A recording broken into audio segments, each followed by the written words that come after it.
सिद्रा, सिद्रा, मैंने ये सोचा कि हम यहाँ से चले जाएंगे। कहाँ चले जाएंगे? ये घर अभी बिका नहीं है। और कितनी बार आपको कहा था कि इस घर को बेच के चले जाते हैं, लेकिन नहीं। अब आ गई ना एक और वारिस इस घर की, उसका भी हिस्सा पड़ेगा ना। नहीं, घर बेचने की पड़ी हुई है। यहाँ मेरी जिंदगी में सौतन वापस आ गई। मेरे को एहसास भी है।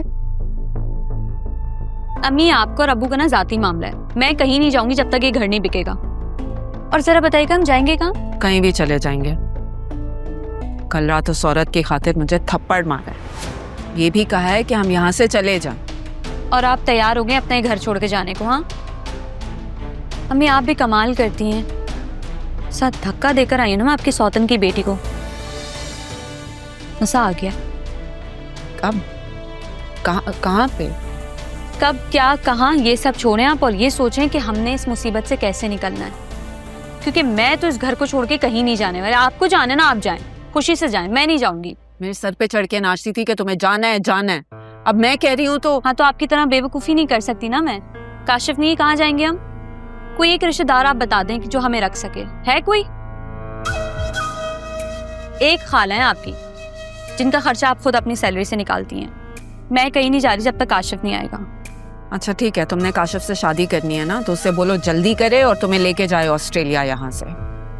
कह दूंगी मैं काशिफ को। आपको भी मैंने एक काम दिया था अम्मी के अब्बू के ना साइन ले लें खाली पेपर पे, लेकिन वो भी आपसे नहीं हुआ। ले लेती ना तो ये मसला हल हो जाता।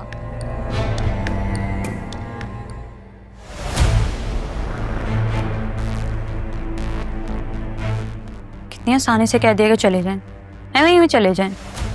मैं तो नहीं जाऊंगी। मैं तो इन दोनों माँ बेटियों को इस घर से निकाल कर ही जाऊंगी। जो करना है करें, मेरा घर है। आ गई उठकर। शुक्र है, अब हम बाबा को घर ले जा सकते हैं। नहीं अभी नहीं, 1-2 दिन लगेंगे। तुम दोनों घर जाके रेस्क्यू नहीं कर लेते? नहीं मामा, मेरा दिल नहीं मान रहा था बाबा को अकेला छोड़कर जाने का। अपना ख्याल नहीं तो जरियून का ही ख्याल रख लो। जाओ शाबाश, घर जाओ, थोड़ा सा रेस्ट करो। मैं हूं ना यहाँ पे। जरियून तुम ही थोड़ा सा समझाओ इसे। मैं क्या समझाऊं उसे आंटी, आप ही कुछ कहिए। इतना प्यार करती है चाचू से, जाने को तैयार ही नहीं है। बात तो ठीक है, लेकिन उनका ख्याल रखने के लिए इससे पहले अपना ख्याल रखना होगा। जाओ जाके रेस्ट करो थोड़ा सा। लेकिन मामा, इस तरह से मैं कैसे? अरे जस्ट गो। ठीक कह रही हैं चाची। देखो, चाचू को वैसे भी एक अटेंडेंट की घर पे जरूरत तो है, और उसका एक्टिव होना बहुत जरूरी है। तुम अभी से अपना ख्याल नहीं रखोगी तो चाचू की केयर कैसे करोगे? एग्जैक्टली। अच्छा, मैं एक दफा बाबा से मिल। नहीं अभी नहीं मिलना। दवा खा के थोड़ा सा रेस्ट कर रहे हैं, क्या फायदा उन्हें डिस्टर्ब करने का। मैं तो कहता हूँ कि आप भी हमारे साथ ही चलें। अगर चाचू नहीं है अभी उठे हुए तो कोई फायदा नहीं है आपका यहाँ रुकने का। आप भी थकी हुई हैं, यहाँ है पूरा स्टाफ, देख लेगा उन्हें। चलें आप हमारे साथ, चलें। सही मामा, जरीन बिल्कुल ठीक कह रहे हैं। आप भी हमारे साथ चले।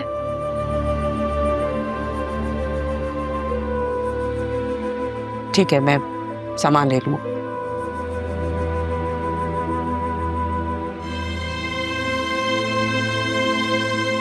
शुक्र है अल्लाह का।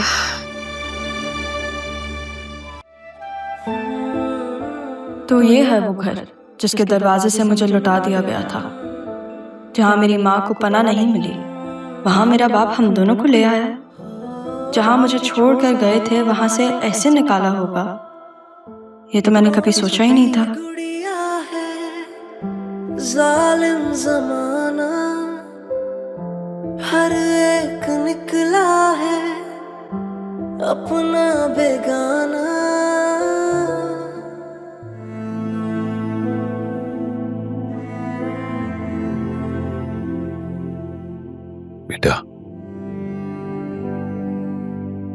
बेटा एक बार मुझे बाबा कहकर पुकार दो।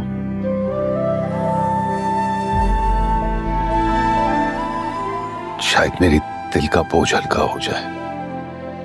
शायद मेरे गुनाहों का असाला हो जाए। आदत नहीं है मुझे।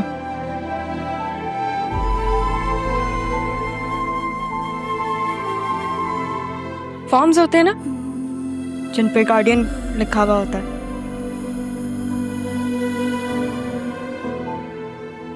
नाना जान ने हमेशा अपना नाम लिखा उस पे।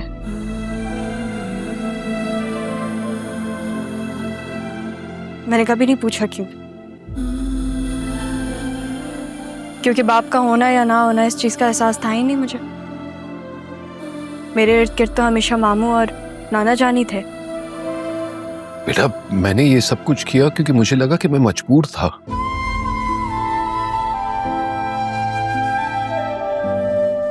माँ का दबाव, हालात, वारिस का ना होना, मुझे लगा मैं मजबूर हूं। लेकिन मैं मजबूर नहीं, बुज़दिल था बेटा, बुज़दिल। शायद किसी की बद्दुआओं में आ गया था। लेकिन मैंने तो आपको कभी बदुआ दी ही नहीं, दुआ भी नहीं दी मैंने आपको, लेकिन क्योंकि आपका पता ही नहीं था मुझे।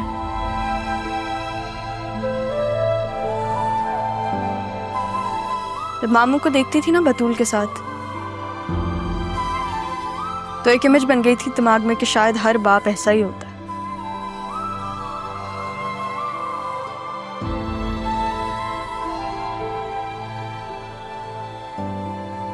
लेकिन फिर जब अपने बाप के बारे में सोचती थी तो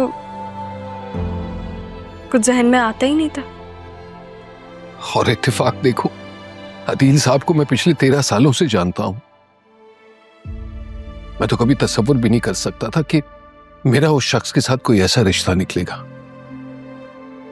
नाना जान की डेथ के बाद मैंने अम्मी से पूछा आपका।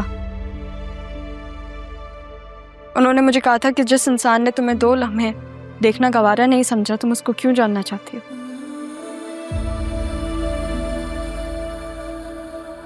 आपको पता है क्या महसूस हुआ मुझे उस वक्त?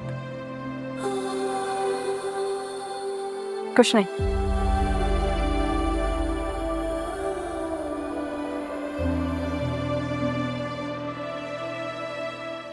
कुछ महसूस नहीं हुआ क्योंकि मुझे कभी तसव्वुर था ही नहीं। बेटा मैं गुनहगार हूं बेटा, तुम्हारा भी, तुम्हारी अम्मी का भी।